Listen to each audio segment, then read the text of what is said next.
Boa noite a todas, todos, todes. Hoje a gente está tendo a honra de receber essa sessão especialíssima de Homem-Onça, o filme do Vinícius Reis, que está aqui com a gente, presente. Essa sessão só foi possível graças à parceria da Pandora Filmes, Takaká Filmes, Globo Filmes e Canal Brasil, a quem a gente agradece muito. O filme está em cartaz nos cinemas, então, por favor, indiquem aos amigos, aos inimigos, aos vizinhos e etc. Essa sessão, então, foi organizada pelo aniversário, né, assim, em comemoração ao aniversário do Cinearte UF, que domingo passado, agora dia 12, fez 53 anos. Enfim, enquanto ainda não é possível que o Cinearte UF retome as atividades, a gente continua com esse projeto de exibição online todas as quintas-feiras. Então, sigam as nossas redes, vocês sempre vão ter algum conteúdo do cinema brasileiro, toda quinta, gratuito, aqui pelo YouTube, pelo Facebook, etc. Então, não vou me estender mais. A gente tem aqui essa noite, a quem eu já agradeço demais, esse encontro virtual, o Vinícius Reis, que foi o diretor do filme, a Tainá Xavier, uma querida, minha amiga no doutorado, diretora de arte do filme, o Emílio de Mello e os atores, né? O Emílio de Mello, a Silvia Buarque e a Bianca Bainton. A gente também convidou o Pedro Lauria, que está aqui com a gente, que também é pesquisador, colega meu e da Tainá no doutorado, da UF, para a gente bater um papo sobre o Homem-Onça, fazer algumas provocações. Já estava falando aqui antes, nos bastidores, que aqui é bem livre, a gente pode falar o que quiser, puxar outros assuntos, mas obviamente a gente vai privilegiar, começar, né, falar do filme, que foi para isso que a gente veio. O público também está convidado a mandar perguntas e comentários pelo chat, pode mandar que a gente traz aqui para dentro da sala.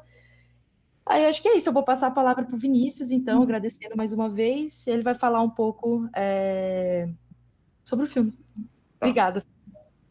Queria falar duas coisas antes de entrar no Homem-Onça. Uma, como eu disse para vocês, eu tenho aqui um pequeno texto bem breve do Fabiano Canosa, e a gente está aqui nessa comemoração de 53 anos do Cinearte UF, e aí o Fabiano Canosa escreveu, quando eu divulguei isso aqui, esse nosso debate, o filme no Facebook, ele escreveu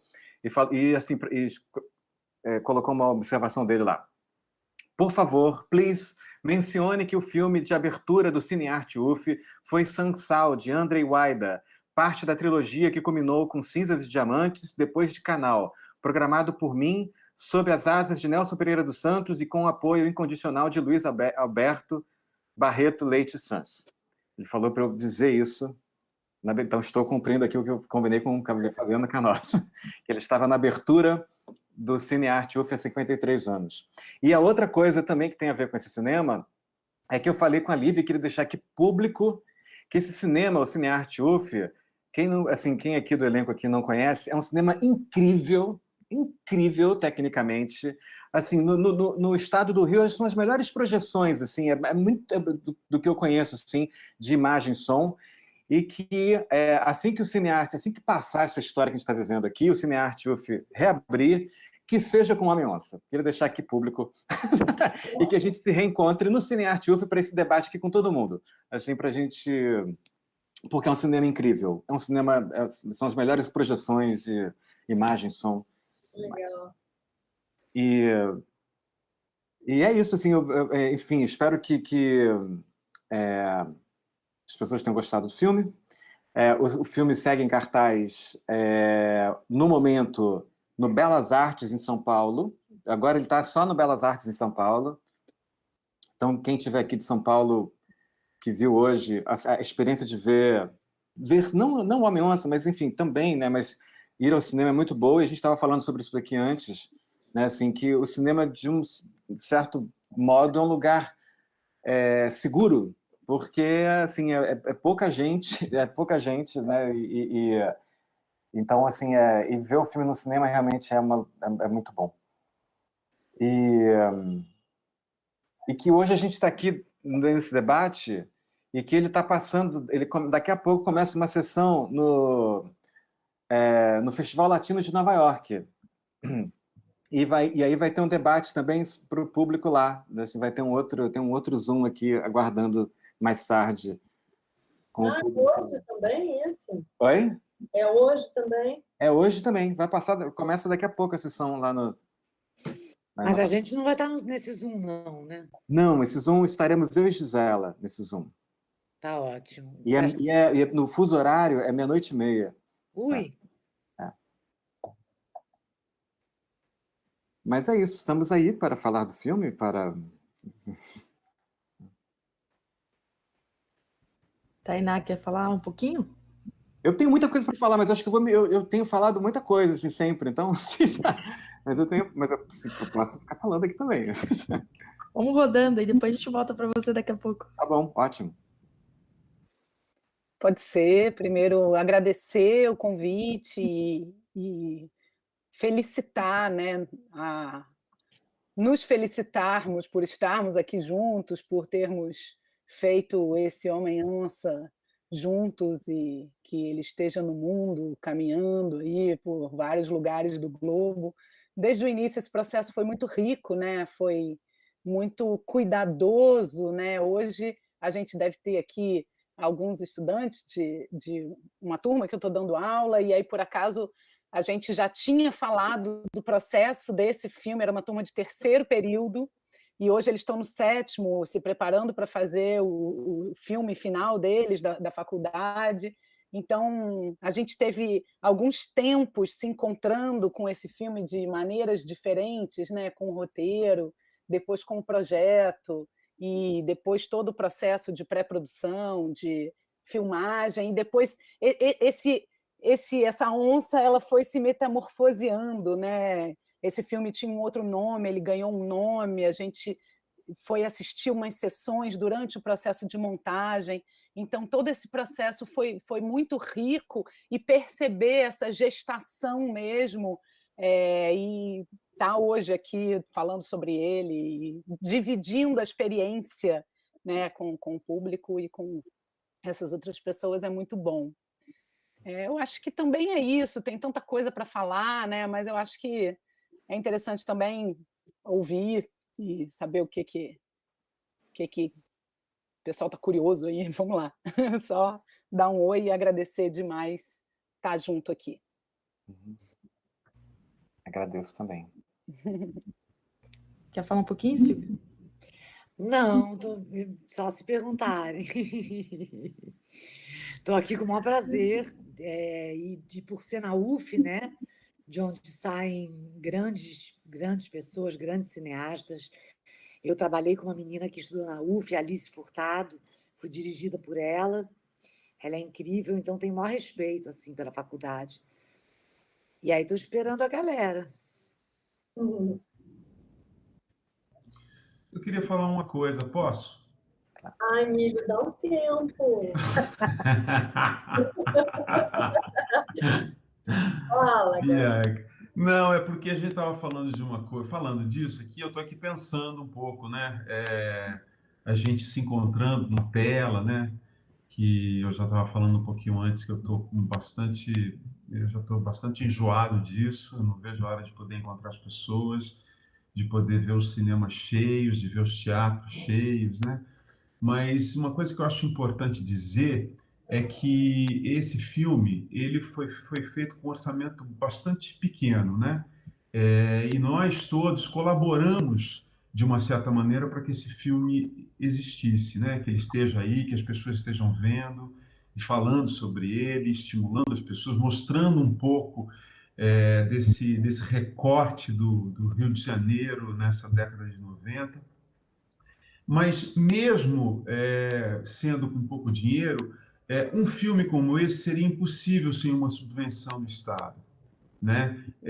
A gente consegue até, se a gente juntasse aqui essas pessoas que tem aqui, esses artistas, se a gente quisesse fazer uma peça, a gente poderia tentar, a gente se junta, ensaia, sem dinheiro nenhum, coloca as roupas que a gente tem de peças antigas e a gente faz alguma coisa, né?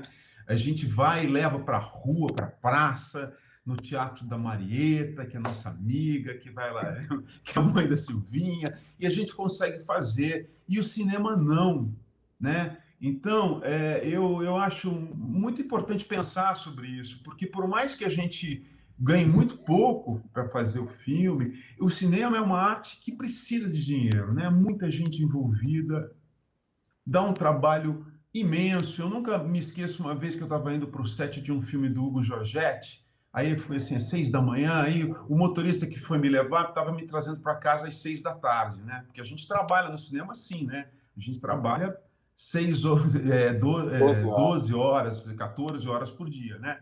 E aí ele voltando assim às 6 da tarde, eu já cansado, ele falou, e aí, como é que é? Trabalhou, o que vocês fizeram hoje? 3 minutos? 2 minutos e meio de filme? E eu me dei conta disso, e é verdade, ele tinha toda a razão, a gente tinha ficado 12 horas, 13 horas para fazer 1 minuto e meio, 2 minutos de filme, né? E poderia até ser que a gente passasse o dia inteiro e aquela cena caísse e não entrasse no filme. Então, enfim, só para jogar um pouco isso no debate, porque eu acho que é um pensamento que me veio agora, e eu acho ele super importante, porque o cinema depende disso, né? Então é muito importante que a gente faça um movimento grande para que a subvenção ela volte, né? Para a gente poder ter um olhar um pouco mais delicado para a produção cinematográfica brasileira, que estava indo tão bem, que a gente estava indo assim de uma maneira tão bacana, com ótimos artistas, com ótimos roteiristas, ótimos diretores, ótimos técnicos, né? A gente está fazendo hoje um filme numa categoria bastante elevada, assim. Eu tenho trabalhado com muitos técnicos excepcionais, assim, pessoas do mais alto gabarito, né? Então, isso é muito importante. Essas pessoas hoje estão trabalhando menos, estão indo para a televisão, porque não tem produção cinematográfica.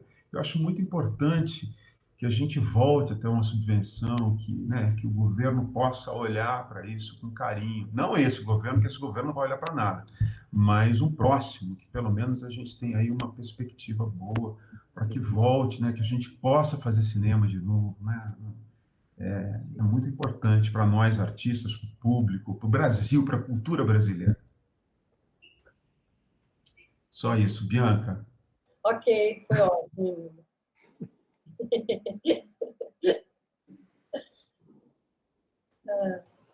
É a vez da Bianca, hein? Não, eu não tenho nada a dizer. Eu não seria capaz de fazer essa síntese maravilhosa que a Emília acabou de fazer. Sobre absolutamente nada no momento. Eu estou num nível de perplexidade, por exemplo, está passando um gato aqui na minha frente. Eu estou num nível de perplexidade com tudo que a gente está vivendo, que eu estou com muita dificuldade de emitir qualquer opinião que não seja o gato volta. Peraí, vai, gato. Não, sério, assim, estou fazendo gracinha por desespero, porque eu realmente eu não sei mais o que falar, o que pensar sobre o que a gente está vivendo, que não seja um desejo imenso de estar no capítulo seguinte, porque esse capítulo está uma areia movediça, né? Está puxado. Uhum. Então, desculpa, eu tô mais para pessimista e desesperada. Então, obrigada. Eu vou comentar um pouquinho aqui. As pessoas aí, elas estão aí, fora nós. As pessoas não querem perguntar. As pessoas estão. Tem uns comentários aqui, mas acho que o Vinícius pode falar e aí a gente passa para o Pedro, que o Pedro é o provocador oficial aqui da rota. Provoque, Pedro, provoque. Só comentar um pouquinho a fala do Emílio, porque é fundamental isso, de voltar o Estado a pensar a cultura e ter políticas para a cultura e ter projetos de cultura, né, assim, de produção cultural, e aí não só cinema, mas ter um projeto que pense de um tudo, né, assim, mas no caso específico do cinema e do audiovisual, a gente está vivendo uma coisa muito que tem um lado assim que dá uma animada, assim, ai que bom, assim, que é a questão das plataformas, né? Então, por um lado as pessoas falam, não, o mercado aqueceu, as pessoas estão trabalhando, e sim, é bacana, é importante, mas isso que o Emílio fala é muito importante porque a gente fica eu fico pensando que um filme como Homem-Onça, ele não sairia, assim, assim pela HBO, pela Netflix, sabe assim, acho que até agora, pronto, assim, a gente, assim, o distribuidor está até conversando, mas agora ele pronto, mas assim, você chegar com esse projeto, com ele no papel, sabe, você chegar um PDF do Homem-Onça, vamos fazer esse filme aqui, as pessoas não querem, mas imagina, coisa baixo astral, sabe assim, sabe assim, então é muito, e isso você não tem, assim, os editais do Estado que antes eram, né, tão, é tudo muito lento para ter o retorno, e de fato eram, quando a gente estava na Ancine, né, tudo demora para ter o retorno e tal, sim, eram processos que precisavam ser ajustados, não acabados, ajustados, melhorados, assim, sabe? E estavam sendo melhorados enquanto existiu. Você apresenta um projeto, você tem um projeto e você apresenta um projeto como Homem-Onça, e você aí não passa no primeiro e passa no segundo, sabe assim? E aí nas plataformas você não tem esse espaço. Então, assim, não só não tem esse espaço, como assim, quando um projeto é aprovado, vira um projeto deles e você vira um prestador para eles, assim. Então, então é necessário, só reafirmando aqui o que o Emílio falou ali, é muito necessário o Estado voltar a pensar e articular políticas para a cultura, para a produção de audiovisual e de toda da cultura como um todo, sabe?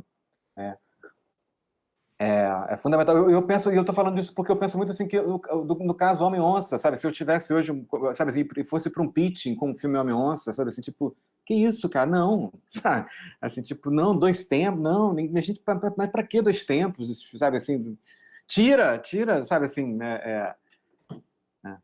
Você acha que você ouviria esse tipo de coisa? Eu acho que eu ouviria, porque eu já ouvi, eu ouvi no processo, assim, a gente levou um tempo para fazer esse filme, e eu já ouvi um pouco no processo, sendo que ele já tinha a Ancine, assim, sabe assim, então eu imagino que se você não tem, sabe assim, você fala, não, então não, eu vou esperar, vou fazer aqui, não, imagina, sabe? Você não tem, a coisa é muito formatada de uma outra maneira para sair, e um projeto como esse eu acho que não sairia, né? Eu tenho certeza que não sairia, Vinícius. Eu tenho certeza que a gente só consegue um projeto desse, e o público só consegue ter acesso a um projeto desse, né, através do cinema, por uma subvenção do Estado mesmo. É por isso que existe isso, por isso que é tão importante a subvenção, né, para que não existam só trabalhos comerciais, Sim. E trabalhos que façam as pessoas pensarem, refletir e poder, de uma certa maneira, retratar o homem da época, né? Um dia desses eu estava ouvindo um podcast do Kaká falando sobre política, o Kaká Diegues. Kaká é incrível, né? E ele falava isso muito assim do cinema, que o cinema é uma arte como poucas, que retrata o homem da sua época. A gente só vai poder saber como era realmente o homem da época através do cinema, porque o cinema mostra. Você vive aqui. Esse cara, esse Pedro aí que a gente viu hoje aí no filme, nos anos 90, esse homem de classe média, que era um funcionário de uma estatal, perdendo o seu emprego, indo para uma outra vida. Isso a gente só vê através do cinema, né? Os meus filhos não sabem o que é isso, então eles vão conhecer essa realidade através do cinema. Então, como é importante o cinema, né, para retratar isso. E não só para vender ingresso ou vender assinatura de plataformas que estão por aí, né? Então, eu tenho certeza, Vinícius, que não seria um projeto que aconteceria se não fosse uma subvenção do Estado, né? Se não fosse uma ajuda do governo, para que a gente pudesse realizar um filme dessa categoria. Sim, não, eu penso muito nisso, a gente raspou o tacho, sabe assim, o Homem-Onça raspou, foi o último ali, sabe assim, foi o último, raspou o tacho e foi feito, sabe, é muito impressionante. Como alguém de fora, assim, eu sei que eu sou a pessoa aqui da roda que está completamente fora, olhando, né? Olhei com os olhos frescos primeiro de tudo agradecer, não só o convite, mas agradecer o grito que esse filme tira. E aí eu não estou falando que ele tira isso no primeiro frame dele, porque ele se posiciona politicamente no primeiro frame dele, ele não se importa. Ele fala assim, é isso. E é muito irônico, e o filme ele chega num momento muito importante, né, em que ele mostra manifestações acontecendo num outro contexto em que camisas vermelhas e verdes e amarelas eram completamente ressignificadas. Ele se posiciona, ele coloca um ator político monstruoso, coloca o Benedito assim de cara, e você vê e fala assim, beleza. E aí eu acho muito interessante, porque estão falando do Estado, eu acho que o filme está falando sobre esse outro lado do Estado, porque a minha geração escutou esse papo que o Estado era burocrático, era lento, era todo esse papo sem nunca ter o outro lado, outra perspectiva. Né? A privatização era vista como literalmente a modernização. E aí, essa coisa da década de 90, e aí eu posso falar com um especial carinho, porque foi a década da minha juventude, de ver o inglês chegando como aquela coisa, o idioma, né, chegando com aquela coisa assim, avassaladora. E você vê isso no filme, né, você vê isso no personagem do meu xará, mas você também vê junto com o discurso da modernização. E essa instabilidade que aquilo causa, e aí eu acho muito interessante que, falando em linguagem cinematográfica, acho que a mesma instabilidade que a gente estava conversando, né, nos bastidores, sobre como o filme está em dois tempos, gerou em algumas pessoas. E acho isso interessante, porque você se coloca na mesma situação. Às vezes você precisa se reposicionar no tempo. Calma aí. Ah, não. Então é isso, essa linha cronológica está seguindo aqui. É a mesma estabilidade que você se sente quando você está numa estatal que as pessoas que você conhece do seu futebol estão sumindo. Você está tendo que demitir pessoas que você achava que você ia trabalhar. E a estatal passava essa segurança, né, do carreirismo até o último dia da sua vida. Ou você se aposenta ou você morre, mas você vai ver aquela pessoa para sempre. E a instabilidade que aquilo vem junto com o idioma novo. Né? Nessa coisa da modernização da década de 90, que se prometia ser a primeira década depois de uma década de 80 conturbada assim, porque estava acabando a ditadura, estava uma crise econômica, e aí a década de 90 queria se mostrar como moderna. E com tudo, chegada da internet, né? E você vê isso dos computadores, e a instabilidade que isso causa. E eu lembro, e aí eu falo como relato pessoal, eu lembro que isso, e sou de classe média, né, de origem de classe média, eu lembro disso ser visto sempre pelos olhos mais brilhantes. Era isso, a modernização. Vai se tornar mais competitivo, vai acabar com essa burocracia, essa lentidão, esse excesso de leis, de legislação. O inglês com essa coisa assim magnífica, maravilhosa, e todo mundo tem que parar de falar inglês, você tem que falar inglês na empresa, os cargos vão se tornar com todos com inglês. E não tinha um contraponto. Eu não tive esse contraponto dentro da minha família. Eu não tive esse contraponto. E você vê esse filme, hoje é muito moderno, porque você vê assim, na década de 90, não é que isso brotou do nada, a situação que a gente está não brotou do nada. Desde a década de 90, não tinha o espaço para o contraditório. Sempre foi uma visão, uma percepção. Para mim, me tirou um grito entalado. Né? Então, você falou que você tirou a raspa do tacho. É um ótimo momento para a gente pensar em como a gente vai reconstruir, sabe? Usou muito bem, porque estava discutindo mais cedo, né, num seminário que eu tive com outros alunos da pós da UF, em que não adianta mais a gente só falar da destruição. Essa destruição, querendo ou não, ela tem data para acabar. Seja antes, seja depois, mas ela tem que acabar. Uhum. A gente tem que discutir, e não cabe a nós discutirmos sobre destruição, porque nós não somos destruidores. Artistas, pesquisadores, cientistas, nós construímos. O que a gente conhece não é destruição, por isso que a gente fica tão chocado e tão anêmico. O que a gente conhece é construção. E agora a gente vai ter que pensar como é que a gente reconstrói essa política da terra arrasada. Né? E aí olhar para um filme que passa na década de 90 e ver como isso se deu, de certa forma, que é um personagem que está tentando se ressignificar ali dentro, nessa nova lógica, é encorajador. Que bom. Uhum.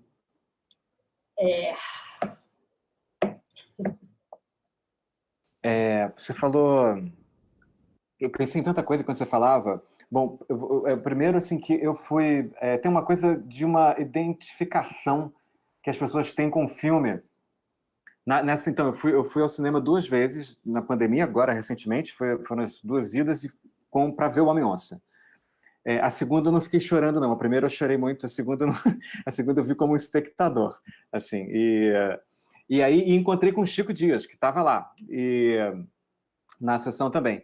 Então, e a gente saiu junto, né, conversando, e aí, assim, aí tinha um casal, e essa sessão era um sucesso, a última sessão, tinham 8 pessoas. Assim, uma sessão com 8 pessoas na pandemia é um sucesso, é um filme da Marvel. E aí eu e o Chico, a gente saiu conversando, e aí um casal entendeu ali, viu, entendeu, tal, e aí eles vieram falar. E aí o cara falou assim, estou vivendo isso na UERJ. Eu vivo isso na UERJ. Então, o filme, as pessoas, assim, e aí não só, quem conhece, quem vive ambiente corporativo, entende muito rapidamente ali os códigos e tal, mas não só o ambiente corporativo, né? Assim, quem trabalha vive esse risco, quem trabalha, né? Quem está né? Quem trabalha vive, sabe? Esse meu trabalho vai seguir, não vai? Vai parar? Não sei, sabe? Assim, isso, né? E aí, então o filme está tocando e perturbando, assim, né? Isso é uma primeira coisa que... E a outra, eu pensei em uma outra coisa também, quando você falava... Eu esqueci agora, mas vou lembrar daqui a pouco. Posso trazer uma, Claro. contribuindo aqui? Uma questão que eu acho que a gente pensou e desenhou junto, pensando como construir essa imagem, como construir esse mundo, como é que esteticamente também essas visões de mundo se expressam.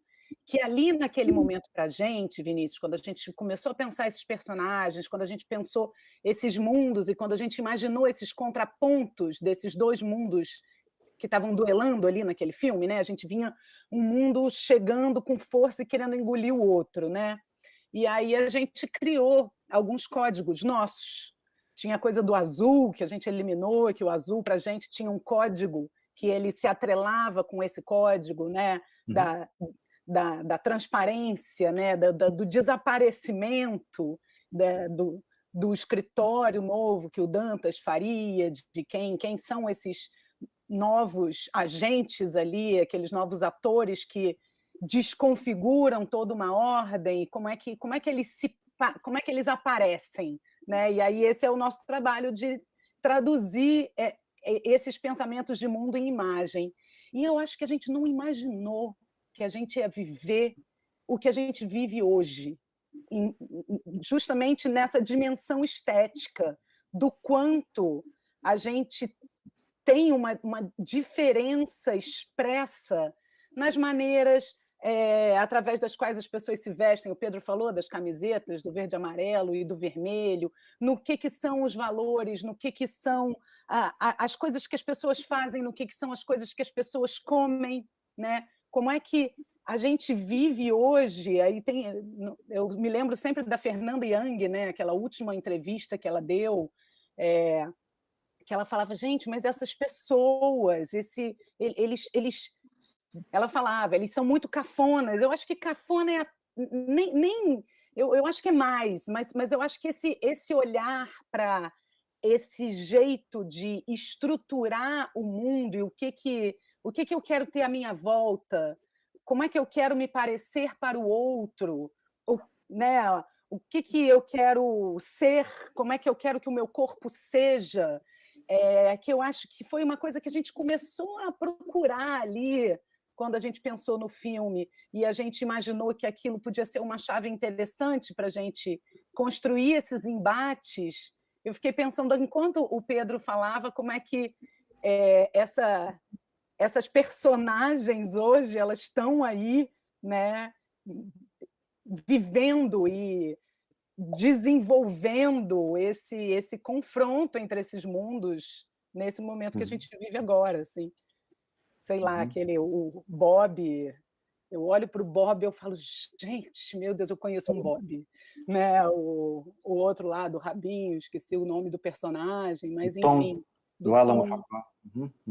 E eu não sei, às vezes eu tenho a sensação de que isso é até mais chegou numa tipificação tal, assim, que eu falo, gente, peraí, tá demais, é assim mesmo, né? E, enfim, foi uma coisa que eu voltei no processo do Homem-Onça e que não tinha imaginado que era meio que uma chave ali que a gente estava investigando, digamos assim. Porque eu acho que o filme ele lida com uma ideia de identidade, né? E aí quando o Emílio fala, né, que políticas públicas para a cultura elas são importantes porque as políticas públicas para a cultura elas se prestam a essa discussão da identidade. O que é ser brasileiro? O que é o Brasil? Né, cabe a quem discutir isso? Não é a Netflix que vai pagar ninguém para discutir isso, né? E quando a gente começa a pensar o que é ser brasileiro hoje, não sei, não está respondido nunca. E a gente está se perguntando e tentando achar esse caminho, e são muitos, enfim. Mas, sei lá, me veio isso de que o filme estava tateando um pouco essas identidades ali em movimento, digamos. Sim. Acho que a Tainá saiu sem querer. Ela deve ter Ela deve ter desligado. Ela foi engolida, né? Parecia ela um clássico da pandemia. Não sei se vocês querem comentar, mas dentro dessa fala de vocês, assim, a gente tem vários comentários, assim, desde do começo do... Porque, assim, né, esse projeto nosso, como a gente assiste de uma maneira coletiva, ainda que virtual, a gente deixa o chat aberto, então o público vai interagindo, às vezes, ao longo do filme, assim. E aí a gente teve vários depoimentos, assim, do pessoal, né, agradecendo, elogiando o filme e tal, bastante. Mas aí tem essa coisa, né, do reconhecimento, né? Então, por exemplo, a Bárbara Pereira ela vai falar: meu pai esteve nos protestos contra a venda da Vale, que o filme mostrou. Aí a Nícia, que é uma espectadora super assídua do nosso cinema, beijo, Nícia, também fala que teve na manifestação. Então a galera começa a puxar, né? Então, absurdo o impacto psicológico em cima desses trabalhadores. Isso, assim, logo no começo do filme ainda, né?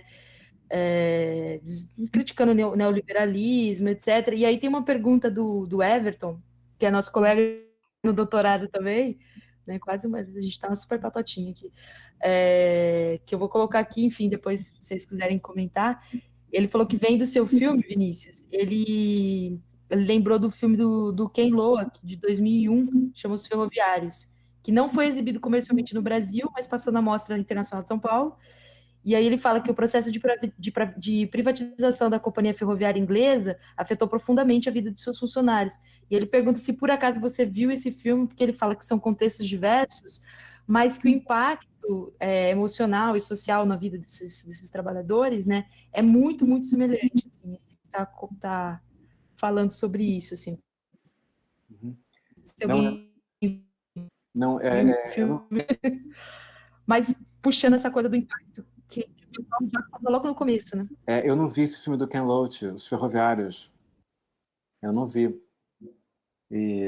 Mas assim, mas o Ken Loach está muito presente, assim, numa maneira de pensar os personagens. Mas esse filme exatamente eu não vi, não. Assim, mas o último filme que eu vi antes da pandemia foi Ken Loach, Você Não Estava Lá. Você não estava aqui, você não estava lá. Isso. Fiquei em dúvida também, como é que é o título? You Were Not There. Lembro. Mas conversa muito com o nosso filme, né? O Ken Loach, né?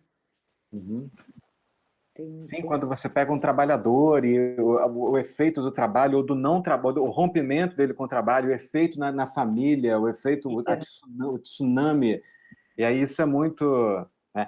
E tem uma coisa do Ken Loach que eu estava até conversando isso com o Silvinho outro dia, porque o Ken Loach eu acho muito legal, muito inspirador, tal, mas assim, muita gente... eu quase sinto que sim, eu falo isso porque eu sou velho, sabe assim? Porque eu sinto que tem uma geração mais nova que que ruim, assim, que chato, sabe? Mas eu sinto isso total, muito forte, assim, mas é uma inspiração, mas eu não vi esse filme Os Ferroviários e quero ver. Por que você acha que os jovens acham Ken Loach chato, Vini? Eu tenho uma formulação muito, não sei nem se é muito clara, assim, mas é quase como, assim, é uma maneira de ver politicamente o mundo de um olhar antigo político, eu entendo, assim, sabe? Assim, é um pouco como... me lembro assim, que teve um festival que o Ken Loach ganhou um prêmio e o Pedro Costa estava competindo também, o Pedro Costa não levou. Eu acho que ele estava cavalo dinheiro, não sei. E aí as pessoas, assim, que absurdo o Ken Loach ganhar o prêmio e o Pedro Costa não. É quase, e assim, e aí eu entendi, eu fiquei pensando, eu tinha visto os dois filmes, e fiquei pensando assim, porque assim, o Ken Loach fala de uma coisa do trabalho e com uma narrativa clássica mais antiga, assim, você tem cenas de família comendo, de jantando e conversando, e como se isso, assim, você tem que fazer um cinema político com uma outra pegada, sabe? Uma coisa, isso já foi, assim, quase, sabe? E eu fiz ele quer participar, ele tem questões, Bianca, ele está com questões. Eu não sei. E aí e quando a gente filmou Homem-Onça, isso já para mim já era claro, assim, sabe, assim, era claro assim, eu já tinha pensado sobre isso, assim, eu sei que as pessoas, e ao mesmo tempo era muito forte, era uma coisa muito na parte Pedro na cidade com a família e todo o ambiente corporativo, aquilo era muito... Não é direto, né? Mas, assim, obviamente eu pensava, quando você vai filmar, assim, você pensa, assim, sabe? Assim, vai desde um enquadramento, uma maneira que você dá um close, um olhar. Os personagens do Ken Loach têm um momento que eles entram em suspensão, assim, eles ficam meio... Eu não sei o que eu faço diante disso, né? Então, você pensar em colocar Pedro, Dantas, nesse lugar, assim, tipo, como é que eu lido com isso? Eu não sei como eu lido com isso, né? Nesse estado em suspensão, assim, porque o sistema do entorno é tão forte e esmaga, que tem um momento, assim, que você está ali lutando, que você para e fala, não sei como lidar com isso, sabe? Então, isso é uma coisa que tem no cinema do Ken Loach e que eu pensava, assim, é uma maneira de reagir ao que está acontecendo no entorno, sabe? Assim, né? Mas fazia isso e pensava. Eu conversava sobre isso com o João Atala, que fez a direção de fotografia do filme. Eu conversava sobre isso com o João Atala. Oi? Aproveitando que você estava falando do Ken Loach, né, e me pegou muito no filme uma abordagem muito naturalista, assim, você compra muitos personagens, apesar de ter todo um lado metafórico, né, da própria ideia da onça, é um filme muito naturalista nos diálogos, tem aquela cena da música, que está tocando uma música, e você só está ali com os personagens sentindo ali. E me pegou muito que ele não faz uma caricatura, ele não vai para o maniqueísmo de falar, enquanto estava aqui do desmonte da estatal, né, ia virar Gasbras, tá tudo ruim acontecendo, mas daqui a 2 anos a vida dele se resolveu, ele foi cumprir lá com tudo no meio do mato, não é isso. Você vê que ele não encontrou essa estabilidade ainda, que o processo não é simples. E isso passa uma verdade muito grande, ao mesmo tempo que traz uma angústia. E talvez isso... Aí eu estou pensando até num público mais jovem, né, com seus 20 anos, 15 anos, mais imediatista, dessa frustração de não ter um respiro. Mas a vida é assim, o respiro não é rápido. É um processo. Até o último frame, ele ainda está no processo. E quem sabe vai morrer sem acabar com aquele processo. O desmonte vai afetar ele de alguma forma. Então, acho que isso fala um pouco, e eu vejo isso muito claramente nos filmes do Ken Loach, né? Essa coisa do processo, né? Do tempo, vai demorar mais do que o cinema pode contar. Sim. Você acaba um filme porque tem que acabar, porque deu 90 minutos, mas segue, né? Aqueles personagens seguem, né? Assim, né? Lembrando de um outro filme aqui agora também, que é com aquele ator francês maravilhoso, Vincent Lindon, é uma coisa assim o nome dele. E aí ele também era uma coisa, é um filme nossa, enfim, ele também o filme ele trabalha no mercado, tem assim, ele perde o posto dele no trabalho, aí ele acaba trabalhando no setor de segurança de de um grande mercado. E aí, para ele, é muito difícil, ele fica monitorando, fica ali diante dos monitores, numa situação muito parecida com essa nossa aqui, ele fica controlando, e ele fala, aquela moça ali, ó, ali a Bianca, ali, ó, ela tá pegando ali o chocolate no setor de chocolate, sabe assim? E aí ele aciona a segurança para ir lá pegar. O trabalho dele é esse. Depois de tentar alguns trabalhos, ele tem que vender a casa, ele tem um trailer que ele viaja com a família, ele tem que vender o trailer dele e tal. E aí para ele é muito difícil a pessoa apontar uma pessoa que está roubando porque precisa ter comida em casa. Para ele assim é muito difícil. E ele vê que várias vezes ele aciona a segurança para prender pessoas que estão roubando porque estão roubando arroz, estão roubando ovo para levar para assim. Ele deixa o trabalho e aí o final do filme é ele andando no meio do estacionamento do mercado, tipo de um extrão desses, assim, um super extra assim da Barra da Tijuca. Ele andando no final do filme, assim, a vida segue, né? A vida segue e ele não deu conta daquilo que foi o que empregou, que era o que ele estava ganhando pão ali, ele estava, sabe assim, que era o salário dele.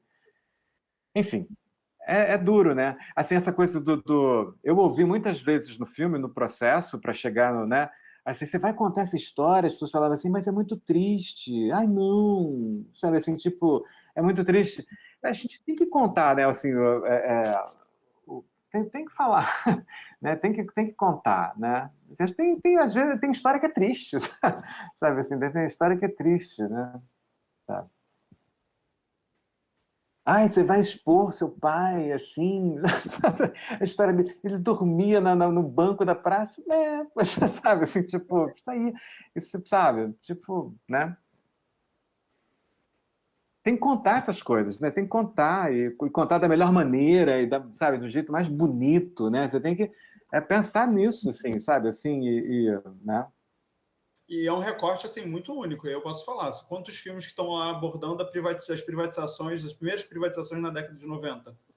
Você não tem isso tão explorado. Até porque o cinema, se a gente for pensar como marco histórico, ele estava retomando. E aconteceram fatos historicamente, muito mais chamativos logo antes.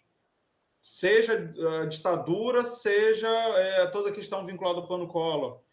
Mas esse período de privatização, essa virada da década de 90 para a década de 2000, ela é muito pouco contada nessas pequenas histórias de processo. Eu vejo muito, e aí vai muito da minha formação como geógrafo, eu olho muito essa transição como um momento em que existia um projeto, em que havia muita esperança num certo projeto que a gente não viu as falhas. Isso vai desde dessa questão, né, de abraçar o neoliberalismo voraz com muita ênfase, né, acreditando que o bolo vai crescer e depois vai dividir com todo mundo, e é isso, vai dar tudo certo. Mas também vejo como, por exemplo, a internet. É o período em que a gente abraçava a internet como esse é o espaço livre, esse é o espaço da liberdade, eu não quero ninguém regulando a internet agora. Era aquele olhar muito ingênuo para o que estava acontecendo, para daqui a 20 anos a gente está nesse momento atual, que é um momento que a Bianca está falando que é completamente distópico, de terra arrasada, e falando como é que a gente chegou aqui? E essas histórias precisam ser contadas. Uhum. Né? E a gente precisa olhar para esses períodos não ditos, para essas histórias não contadas. E não são histórias felizes, a gente não chegou até aqui com histórias felizes. Sim. Eu acho que é isso, né? O filme ele vai mostrando como é que esse discurso ele vai se construindo, né? E vai ganhando um corpo. E é ele que traz a gente para esse hoje, né? A gente dá um desespero, né? Dá vontade de intervir ali no filme, fazer parar. A meritocracia estava lá. E o lance é que o filme não fala das privatizações, mas ele fala do reflexo das privatizações nas pessoas, como as pessoas viveram as privatizações, né? Isso, para mim, é a coisa mais importante, porque a gente tem todo o discurso, né, que o Pedro está falando, né? É a modernidade, é o novo momento, isso vai ser muito melhor. Agora você vê o reflexo nas pessoas que estavam diretamente envolvidas na privatização, né? Então é isso que o filme traz. O filme traz essas pessoas, todas essas famílias, né? Porque são famílias. Não era só o Pedro. Era a família toda, era a família brasileira envolvida nas privatizações e mostrando isso, mostrando esse lado humano da privatização, né? Porque a gente está cansado de ver o lado político, econômico da privatização. A gente sabe isso através dos jornais. Agora, o cinema mostra o lado humano das privatizações, né? Voltando só àquela ponte que eu estava falando do Kaká, citando o Kaká, mas de como mostrar o homem da sua época. Enfim, só complementando. Super isso, assim, acho que tudo que vocês estão falando, eu tô até printando os comentários para mandar para vocês depois, porque estão tão legais, só que eles vão relacionando com coisas, essa velocidade de conexão, assim, entre o que eles estão falando e o que vocês estão falando, tá muito interessante, assim, depois eu mando para vocês, assim. E o pessoal tá falando, assim, tem uma professora da UF que tá assistindo a gente, a Renata Casarini, professora lá da Letras. Aí ela tá fazendo alguns comentários, assim, sobre o vazio da quadra, mas ela tá elogiando muito essa questão dos dois tempos do filme, assim, dizendo que é uma sacada genial, assim, dessa coisa dos dois tempos, enfim, tem vários comentários, assim, de pessoas colocando, eu acho que são parentes da Tainá, Márcia Xavier e Marília Xavier, estão falando do pai, aqui estão falando bastante coisa, depois eu passo para vocês. Mas aí, puxando uma pergunta aqui da Alicia, que ela estava falando, ela perguntou lá no começo, acho que talvez possa ser uma coisa interessante de falar em termos de produção e até da construção de personagens, assim, ele está perguntando como que surgiu o Homem-Onça, como surgiu a ideia de vocês voltarem e como que desagou nisso que a gente assistiu hoje, agora, em 2021, com esse governo, assim. Uhum. Então, o Homem-Onça, ele surgiu... Isso, sim, eles vão ouvir aqui de novo, aqui eu já conto isso aberto, assim. O Homem-Onça surgiu na época, em 97, porque meu pai trabalhava na Vale do Rio Doce, e aí, assim, então ele viveu isso muito, todo o processo. E aí eu encontrava ele na época, ainda estava 96, final de 96, estava casado com a minha mãe ainda, então eu encontrava com ele duas vezes por semana e tal. E aí ele me contava o que estava acontecendo na Vale. E eram relatos muito impressionantes, assim, muito impressionantes, assim, de humilhação, de violência, era muito barra pesada. E aí, assim, eu me lembro de ter um momento que eu falei assim, cara, isso é um filmaço, isso é um filme, é um filmaço, assim. Por exemplo, tem uma situação que não existe, não está no filme, nem está no roteiro, assim, mas o Pedro, ele perde, né? Todo mundo viu o filme aqui, ele perde o escritório dele, né? Assim, ele chega lá, tem os dois, ele apanha dentro do próprio escritório, o cara levou a planta dele, pé de café e tal. O meu pai teve que levar a mesa dele, quando ele perde o escritório, ele tem que levar a mesa, foi quando ele pediu, foi quando ele falou, então eu vou embora daqui. Ele foi pro hall do elevador. Ajudaram ele a levar a mesa pro hall do elevador. Aí, quando ele montou a mesa dele, ele sentou no hall do elevador, ele falou, bom, não, então eu entendi que é para eu ir embora, acabou. Tá. Isso aí, porque daí também, assim, eu quis criar, quis fazer ficção, tal, sabe? Mas isso aconteceu, sabe? É muito boa. É uma cena ótima, né? Por que não temos essa cena no filme? Pois é, porque eu quis colocar uma cena de porrada. Eu queria ter uma cena porque eles falavam muito de bater. Tem duas cenas de violência. Assim, toda a situação é muito violenta. E aí eu queria colocar a cena de violência. Assim, por exemplo, a cena em que Kátia pega uma bolsa de supermercado e dá na cara do Dantas, na frente do... Eles diziam, eu fiz algumas entrevistas com pessoas que viveram aquilo, e eles diziam assim, eu queria, se eu encontrasse na rua com a pessoa que colocou meu nome na lista, e eu sabia, e as pessoas começavam a investigar você que colocou meu nome na lista, né? Foi você, assim. Então elas começavam a criar narrativas, ficções, assim, sabe? Assim, tipo, não, porque foi ele, porque ele não gosta de mim, por isso que ele colocou meu nome na lista.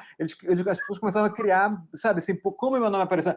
Porque tinha que cortar e os critérios não eram claros, assim, então as pessoas achavam que eram pequenas coisas pessoais, assim, sabe, assim, ele colocou, assim, e aí, assim, se eu encontrasse na rua, eu batia, eu torcia, que bom que eu não encontrei, que eu ia matar ele na rua, assim, sabe, assim, eu ouvi essas falas algumas vezes. E aí eu falei, vou trazer essa violência para o filme. Eu vou trazer. Então, eles vão encontrar na rua. Sabe assim? Eu queria pegar um IUP daquele, dar porrada num daqueles caras. Assim, né, meu pai com 53 anos, 2 anos a mais do que eu tenho hoje.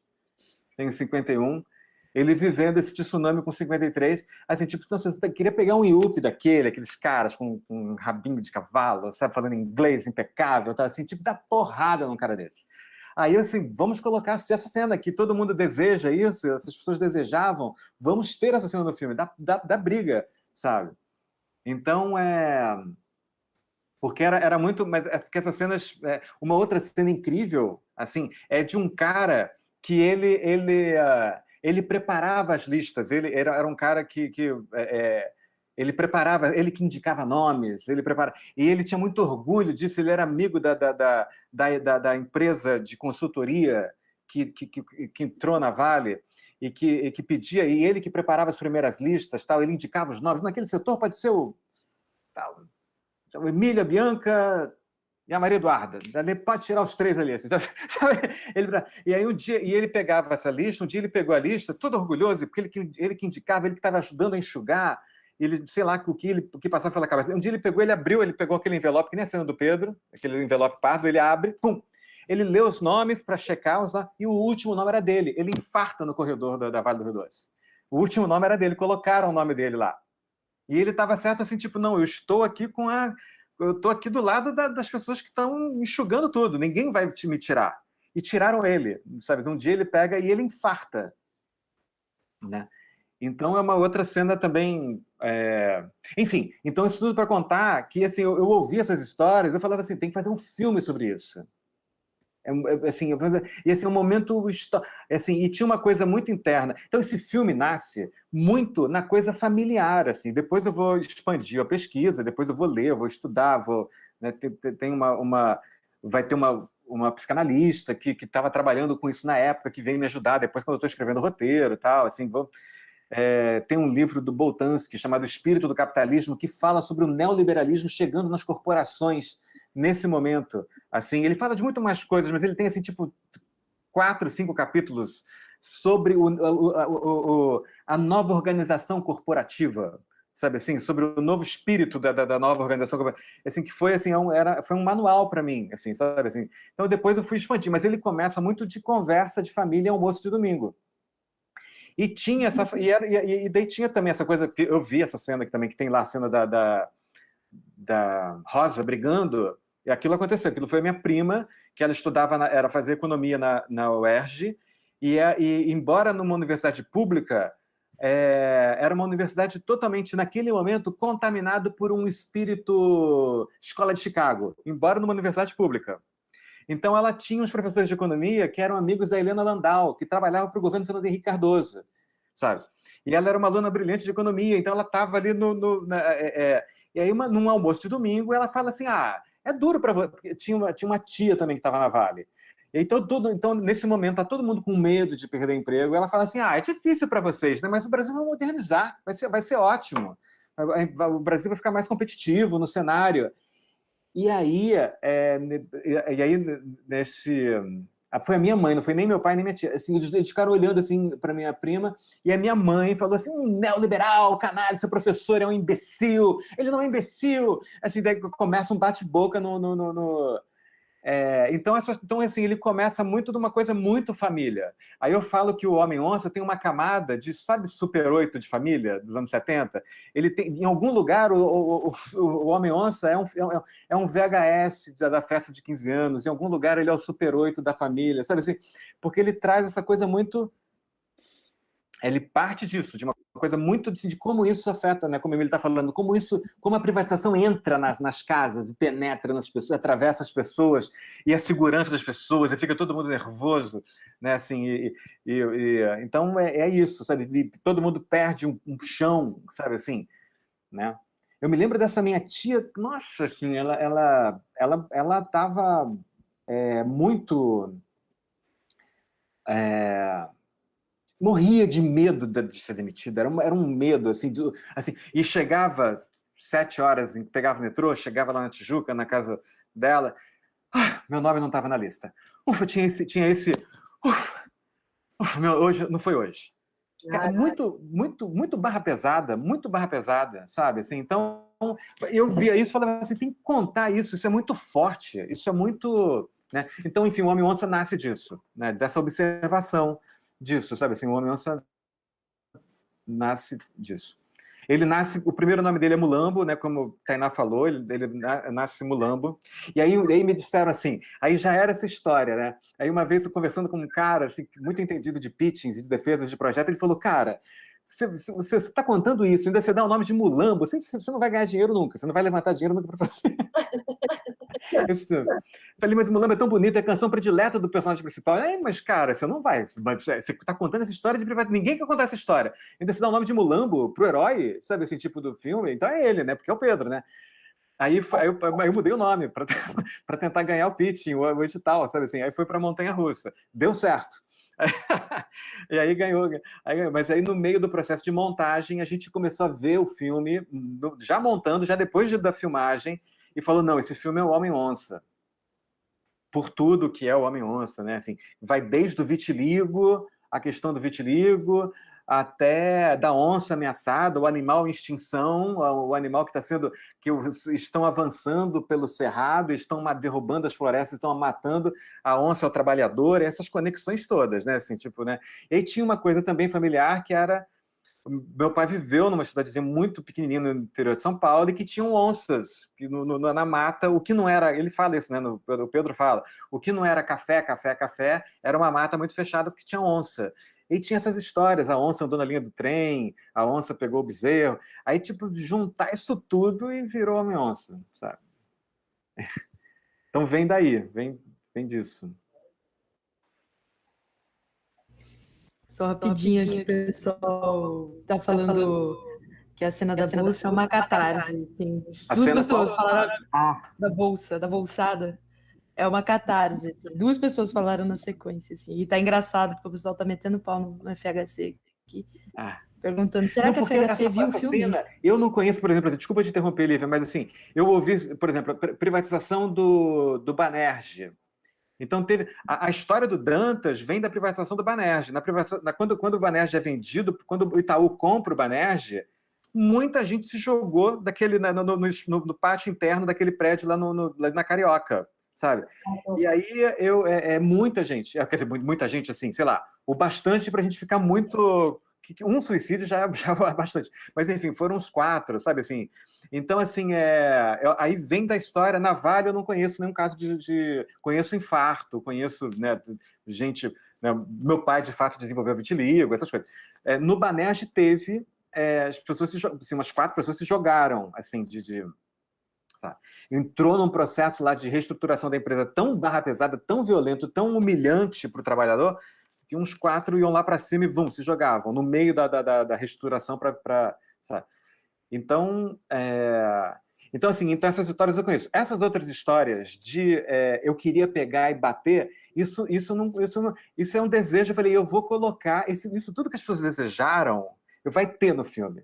Então a Kátia vai encontrar com o Dantas, vai saber que aí ele vai, pá! Assim, tipo, porque isso as pessoas falam que se eu encontrasse na rua, eu pegava, sabe? Assim, tipo, Então eu falei, isso vai ter no filme, vai ter a porrada no filme, sabe? No filme eles vão se encontrar.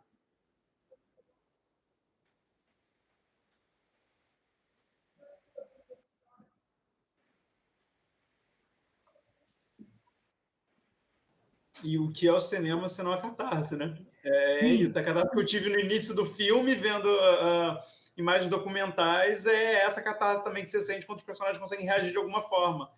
É muito um grito entalado. E nesse caso da privatização, que você está contando essa história, e aí a arte ela conta muito, quando você vai vendo aquele escritório ficando vazio, e vai dando nervoso, fica com aquele grito entalado. E como cada personagem reage de um jeito. Tem um personagem que a gente pode, pelo menos...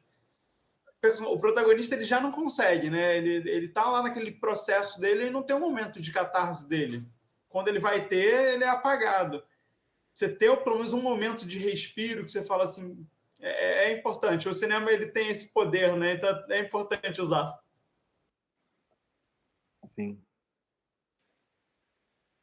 A história do Dantas é muito triste, né? Ui, nossa. Ele tem um otimismo, né, no primeiro momento, né? Ele é um cara que fala, não, vamos aqui, otimismo ou, sei lá, ilusão, não sei, mas ele tem um movimento de vida ali, né, de refazer um troço, um outro negócio para ele, não sei o quê. E aí ele desaparece um pouco da narrativa e no escuro da história ele está lá se deprimindo a ponto de se matar, né? É muito terrível. É uma história diferente do protagonista, mais radical e mais triste. Sim. E essa coisa, né, de não aceitar, né? O otimismo está vinculado a uma ideia de não querer enxergar o que está acontecendo, querer achar um lado bom onde não tem. O que você estava falando da pessoa que achava que estava mais perto da diretoria, então ela estava segura. E aí acho que a metáfora do futebol, acho que até alguém fez nos comentários, né? Ela é muito direta nisso, porque o campo vai ficando esvaziado. Não tem como reverter aquela situação e fingir que nada está acontecendo. Todos os amigos foram embora, sumiram. No final tem 4 pessoas ali no campo. Eles não conseguem nem ter um jogo de futebol. Eles ficam tocando a bola um para o outro. É angustiante. É angustiante. E não, acho que não é à toa, obviamente, né, no roteiro, quando ele reaparece em sonho, ele vai fazer aquela despedida dele e está com uma bola de futebol. Está sozinho com uma bola de futebol. É muito impactante. E é isso, né? O futebol, né, com essa alegoria do brasileiro, do mesmo jeito que o homem-onça. Então, do mesmo jeito que a onça está em extinção, você vai vendo o futebol se esvaindo. Essa brasilidade se esvaindo. Eu acho, né, apesar de ser um filme muito naturalista, as metáforas dele são muito potentes, porque falam de uma coisa muito brasileira.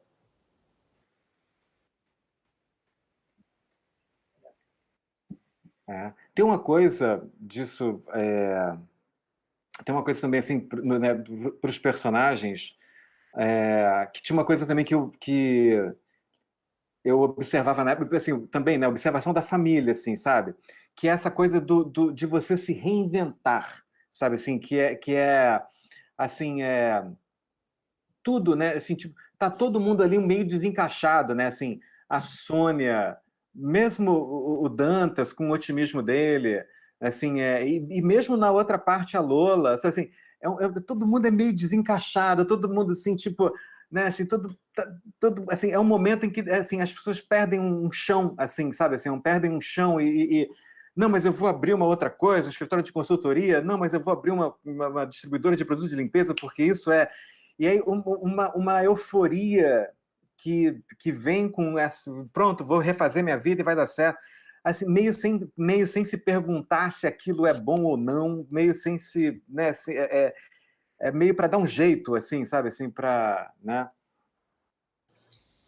Você falou dessa coisa dessa reinvenção, aí tem uma coisa assim, em específico que ela me toca muito pessoalmente, e aí até o personagem da Valentina não me remete. A Valentina me remete porque o Mate-me, por favor, é um filme que fala muito comigo, e fala da coisa da Barra da Tijuca e da expansão imobiliária da Barra. E tem essa citação no filme, quando você tem uma personagem que ela, né, você vê daqui que ela vai vender desinfetante porque está tendo aquela especulação imobiliária, como falando de uma forma muito animada, né, daquele processo urbanizatório que vai para o limite do Rio de Janeiro, ainda o descampado do Rio de Janeiro, que era a Zona Oeste, né, esse aprofundamento da Zona Oeste. E aí eu não sei de onde vem a ideia do desinfetante, mas me traz uma ideia de asepsia que vai muito com a própria urbanização do Recreio da Barra da Tijuca, que não é brasileiro de forma alguma, né? Emula uma coisa de Miami. Então, até isso, você vê, a euforia está muito vinculada com uma coisa que não é nossa. É como se a gente estivesse abraçando uma ideia de modernização que não é brasileira. Sim. Cadê a modernização brasileira? Cadê o nosso processo? Não foi. Ele foi tirado da gente. Tudo na história do nosso país é sempre uma violência de fora, tirando... Fora para dentro, né? Uhum. Eu nunca tinha pensado nessa questão. Isso é bom, nessa questão da asepsia, né? Isso é bom. A ideia da limpeza vem também, assim, tipo, lá vem os meus pais abriram o distribuidor de produtos. A gente tinha uma brincadeira. Ai, desculpa, achei que você tinha acabado. Não, era só um detalhezinho. Nesse momento, chegar na casa dos meus pais, assim, você entrava no corredor do prédio, aquele corredor que o Pedro chega quando tem o aniversário da Rosa, ali cheirava pinho-sol. Porque teve um momento assim, levou uns 2 meses de produtos no apartamento, até eles alugarem, sabe assim. Porque começou um trabalho assim, sem ter uma base. Depois foi. Porque eles não sabiam como fazer, como montar. Sabe? Eles só queriam assim, tipo, não vai dar certo. Não, vamos atacar a Zona Oeste, vamos pegar 20 condomínios, e vamos reinventar a vida, e vamos, sabe assim. E aí, daí tinha isso, assim, sabe? Daí você chegava, era tão surreal aquele apartamento cheio de produto e cheirando já na calçada, sabe? Assim, tipo, nossa, sabe? Assim, muito louco, muito louco. Isso anos 90, classe média, sabe? Assim, tipo, se reinventando, porque o rolo compressor está passando, então você tem que se reinventar, sabe? Assim, é isso. Eu lembrei que a gente tinha uma brincadeira, né? Que a gente tinha lá uma paleta de cor e a gente justamente gostava dessa ideia desses produtinhos rosinha, azulzinho, verdinho. Acho que tem essas brincadeiras com essas contradições, assim, é o coloridinho, é bonitinho, é suavezinho e o cara tá fudido ali no meio. A casa da Lola, eu achei engraçado que a Bianca falou que o personagem do Dantas é muito triste, mas eu acho que aquela casa de Lola ali, aqueles dois ali naquele lugar, aquela cena do Mulambo é muito linda e muito triste, né? O que ela tem de rica, eu acho, é aquela tristeza daqueles dois ali, naquele mundo que parece perfeito, é uma casa no campo, um lugar para eu ter os meus amigos, meus livros e nada mais, só que não, né? Então, eu acho que... Tem uma melancolia, né? Tem uma melancolia nisso. Nossa. Nossa, eu acho tristíssima a história da Lola. Já falei para a Bianca várias vezes, para o Vinícius, a cena que ela não acorda para ir com o filho na cachoeira, que ela fica bebendo, fica cheirando. Lola é um filme à parte, né? A história de Lola. Lola trash, aí tem o diálogo deles, que o filho revela para o público que ela já foi internada, né? É muito melancólico. Que naturalmente ali fica só, assim como Dantas, assim, né? Um negócio assim que é só... um negócio passando, esse filme que dá o tom. Não é que a pessoa está lá, uma mulher realizada na natureza, sei lá, não é nada disso, é uma mulher que está encostada ali, jogada, cheirando cocaína. Beleza, sei lá, no filme, no recorte do filme, estamos ok, né? Mas não pesa tanto, né? Mas é triste, né? Essa coisa natural de ir lá pegar, né? Bom, deixa lá, ele deve estar lá no banco da praça, lá dormindo, vamos lá pegar. Está na hora de pegar, senão ele vai passar a noite lá no banco da praça. Aí ela chega lá para pegar, tipo, aquilo deve acontecer sempre, né? Assim, tipo, tem uma coisa ali de, não é, meu Deus, ele está dormindo no banco da praça. Não, ele está lá porque ele dorme no banco da praça. Assim, tipo, se ninguém pegar ele, então vou lá pegar. Sabe? Se ninguém pegar, ele passa a noite ali na praça. Né? É barra pesada, é uma história barra pesada. A Renata está perguntando aqui, a professora Renata está perguntando, o que seria de Pedro, o homem-onça, não fossem suas mulheres? Olha! Bonito, né? Aí, Uma onça solitária e caçada. Mas elas apoiam esse Pedro. Estirado no as mulheres, eu nunca pensei nisso, mas é um apoio. São duas mulheres nesse sentido.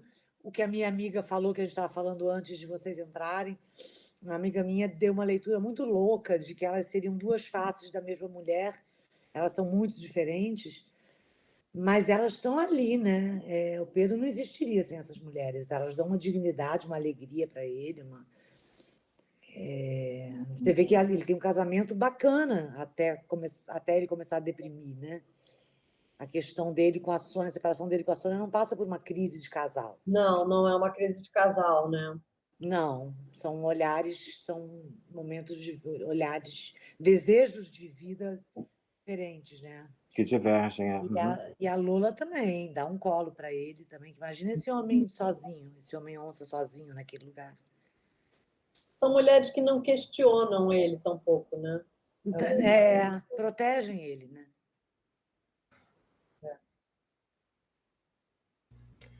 E a trilha sonora, que eu tô vendo aqui, tem um monte de gente falando muito bem da trilha, falando que chorou e tal. Não sei se vocês querem comentar um pouco.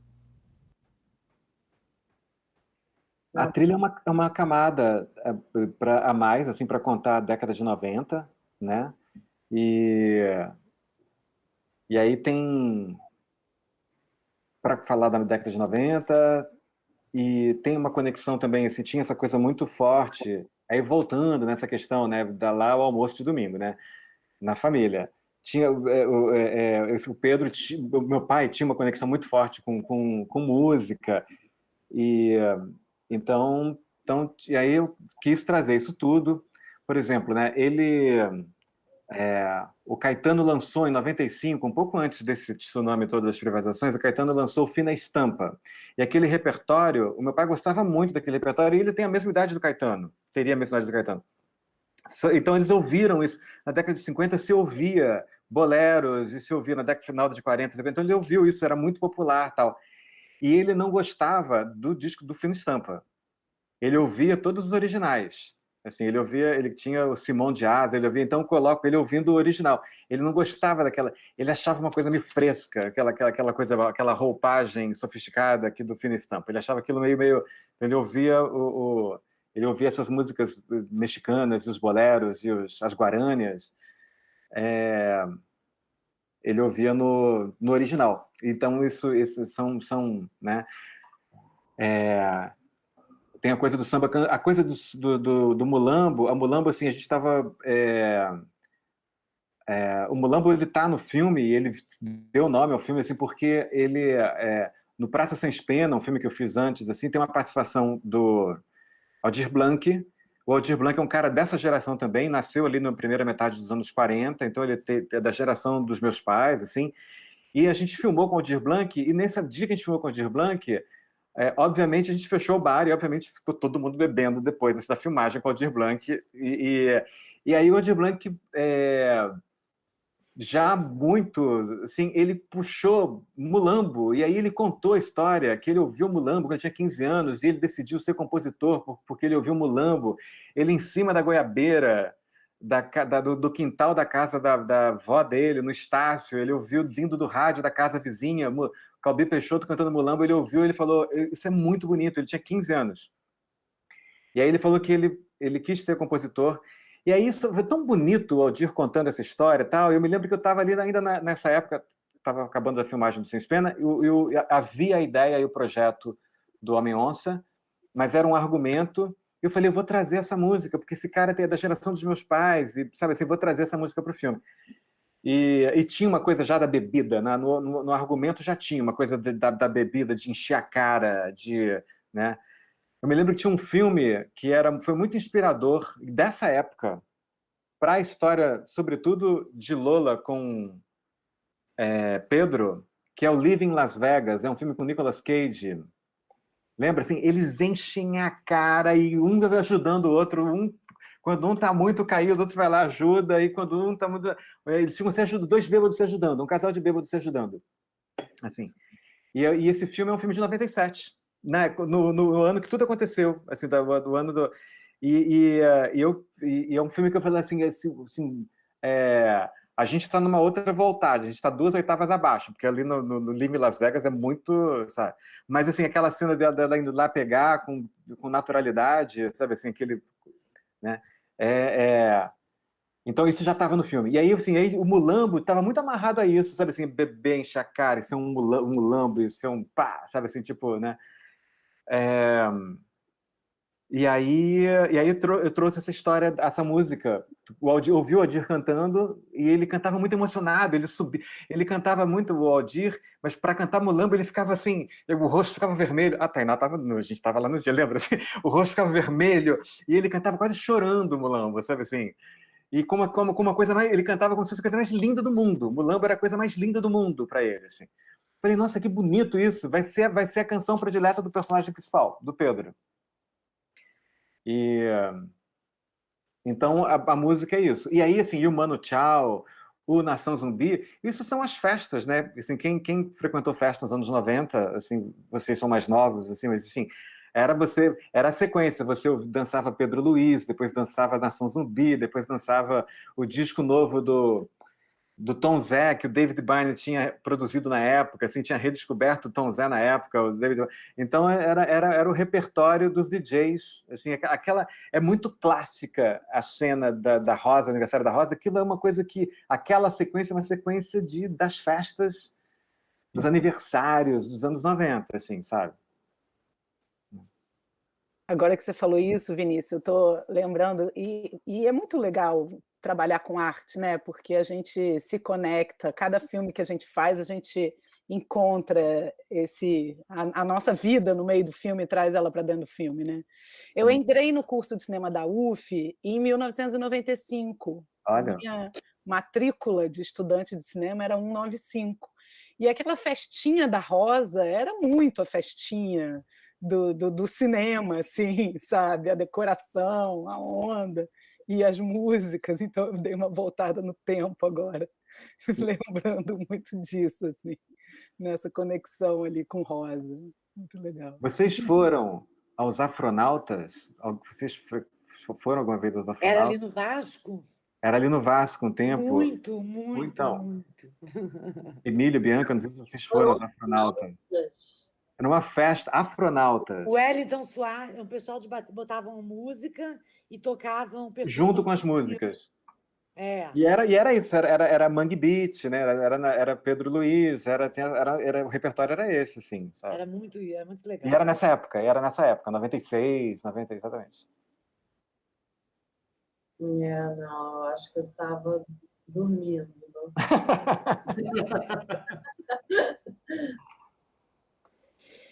Vinícius, você citou o Santos Pena, agora assisti ele hoje. Você assistiu ele hoje? Assisti ele hoje. Olha! Tô com ele fresquinho. E aí me veio essa coisa do protagonista, né? Que são, Chico, assim, são dois personagens de classe média em dois momentos muito distintos, né? Mas você vê que as apreensões e ansiedades são muito parecidas. Um é um professor que está tentando emplacar, né, nessa vida de escritor, e o outro é um personagem que está em um momento oposto, né? Seguiu uma carreira lá que começou já reconhecida, né? Ele acabou de começou a receber o prêmio, não tem como aquilo voltar atrás, uma discussão muito moderna na época de sustentabilidade, daquela questão ambiental, e ver aquele sonho se desfazendo na mão dele, né, na frente dele. Então, é muito interessante ver essa classe média, interpretada pelo mesmo ator, apreensiva e ansiosa em dois momentos completamente distintos e opostos, porque é uma coisa que eu defendo muito, que é a definição da classe média. A classe média é a classe ansiosa, é a classe da ansiedade, que ela se sente tão comprimida, né? Ela se sente tão perto de uma classe que está tão distante dela e quer se sentir tão longe de uma classe que está tão perto dela, que ela está totalmente ansiosa. E é essas coisas, né? No Santos Pena é coisa da casa própria, aquele desejo da casa própria. E aqui é o desejo, né? No Homem-11 é o desejo de você não só ser reconhecido, mas você encerrar sua carreira no ápice da empresa que você começou, ou que você está vivendo lá, dedicou 10, 20 anos da sua vida. Que é o que não é mais... Você não consegue imaginar mais isso nos dias de hoje, né? Acho que você não consegue imaginar um jovem entrando numa empresa e falando assim, quero morrer enterrado nessa empresa, que era o que se tinha na década de 90. Sim. Eu queria, assim, saber um pouquinho desse seu processo, desses dois personagens que estão em momentos tão distantes, mas são tão parecidos. O Praça Sem Pena, ele se passa no início do governo Lula. E eles até falam isso, um diálogo que fala isso, né? Assim, você sempre sonhou com um operário presidente, não está aí? Então, deixa eu sonhar com a minha casa própria, né? Tem um momento que a Tereza fala isso e tal. Assim, interessante essa coisa da classe da ansiedade. Assim, eu tenho uma coisa da classe média que eu acho que eu acho que a classe média ela sempre é mostrada de um jeito assim meio né, e por ser da classe média, por conhecer muito, eu sempre vejo ela de um jeito dentro de uma caricatura. A gente ri da classe média. Essas pessoas meio engraçadas, meio cafonas, tal. E por ser de classe média, falava assim: não, gente, mas tem uma poesia aí. Não é só engraçado, cafona. Não, tem um outro lado também.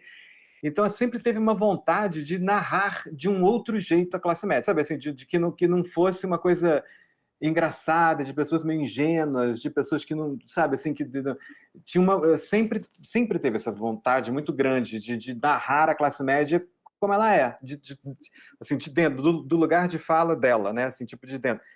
E aí, assim, ela tem uma poética, é séria, tem um engajamento ali com o trabalho, tem um medo de perder esse trabalho.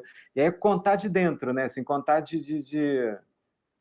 Aí é isso, nesses dois momentos, nesses dois recortes, né, na A época. gente teve uma conversa capital sobre isso, né, Vina? Para minha personagem foi, que eu também vou repetir para os outros, que eu tinha um olhar meio preconceituoso em relação à abertura de um negócio que é vender produto de limpeza para a Zona Oeste. E o Vina me falou um dia: não olhe com um olhar de atriz, de artista. Eles não querem, ninguém está achando lindo comprar material de vender material de limpeza, mas eles vão ser os patrões deles mesmos.